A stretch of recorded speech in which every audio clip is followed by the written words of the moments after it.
IPL 2026 సీజన్లో royal Challengers Bengaluru మరోసారి ఛాంపియన్గా నిలిచి చరిత్ర సృష్టించింది. వరుసగా రెండో ఏడాది ట్రోఫీ గెలిచి ఐపీఎల్లో బ్యాక్ టు బ్యాక్ టైటిళ్లు సాధించిన మూడో జట్టుగా నిలిచింది. ఆర్సీబీ ఈ అద్భుత విజయయాత్రపై భారత మాజీ స్పిన్నర్ రవిచంద్రన్ అశ్విన్ ఆసక్తికర వ్యాఖ్యలు చేశాడు. జట్టు విజయంలో కీలక పాత్ర పోషించిన 5 వ్యక్తులను ప్రత్యేకంగా ప్రస్తావించిన అశ్విన్ విరాట్ కోహ్లీని అల్టిమేట్ ఆల్ఫాగా అభివర్ణించాడు. ఆర్సీబీ విజయాల వెనుక ప్రధానంగా head coach Andy Flower, director of cricket మో బోబట్, మెంటర్ దినేష్ కార్తీక్, కెప్టెన్ రజత్ పాటీదార్, విరాట్ కోహ్లీ ఉన్నారని పేర్కొన్నాడు. జట్టు ప్రదర్శన చూస్తుంటే ఆర్సీబీ వరుసగా మూడో టైటిల్ కూడా గెలిచే అవకాశం ఉందని అభిప్రాయపడ్డాడు.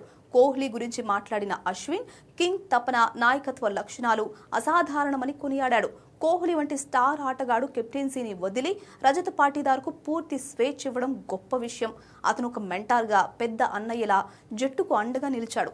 అంతటి స్టార్ అయిన జట్టు ప్రయోజనాల కోసం వెనుకకు తగ్గాడు. అందుకే అతను అల్టిమేట్ ఆల్ఫా అని అశ్విన్ ప్రశంసించాడు. ఆర్సీబీ ప్రయాణం ప్రతి క్రీడాకారుడికి ఒక పాఠమని అశ్విన్ పేర్కొన్నాడు. 17 నుండి 18 సంవత్సరాలు ట్రోఫీ కోసం ఎదురు చూసిన జట్టు చివరకు 2025లో టైటిల్ గెలిచింది. ఆ తర్వాత 2026లో డిఫెండింగ్ ఛాంపియన్గా నిలిచి మళ్లీ కప్ను నిలబెట్టుకుంది. కష్టపడినా ఫలితం రావడానికి సమయం పట్టొచ్చు, కానీ అవకాశం వచ్చినప్పుడు దాన్ని అందిపుచ్చుకుంటే చరిత్ర సృష్టించొచ్చని ఆర్సీబీ నిరూపించింది.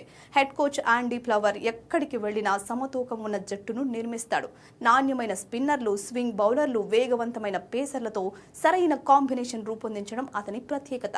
మో బోబర్ట్తో కలిసి ఆర్సీబీ బ్యాక్ రూమ్ స్టాఫ్ అద్భుతమైన జట్టును నిర్మించింది. స్థానిక పరిస్థితులపై దినేష్ కార్తీక్ ఇచ్చిన సూచనలు కూడా జట్టుకు ఎంతో ఉపయోగపడ్డాయని తెలిపాడు. మహిళల జట్టు, పురుషుల జట్టు 2 వరుసగా టైటిళ్లు నిలబెట్టుకోవడం ఆర్సీబీ ఫ్రాంచైజీ గొప్పతనానికి నిదర్శనమని అశ్విన్ పేర్కొన్నాడు. కేవలం 2 ఏళ్లలో 4 ట్రోఫీలు గెలవడం సాధారణ విషయం కాదు.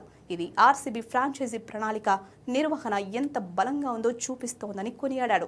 ప్రస్తుతం ఆర్సీబీ జట్టు చూపిస్తున్న స్థిరత్వం, సమతూకం, విజేత మానసికతను చూస్తుంటే 2027లో కూడా ట్రోఫీ గెలిచి హ్యాట్రిక్ టైటిల్ సాధించే అవకాశాలు మెండుగా ఉన్నాయని అశ్విన్ అభిప్రాయపడ్డాడు.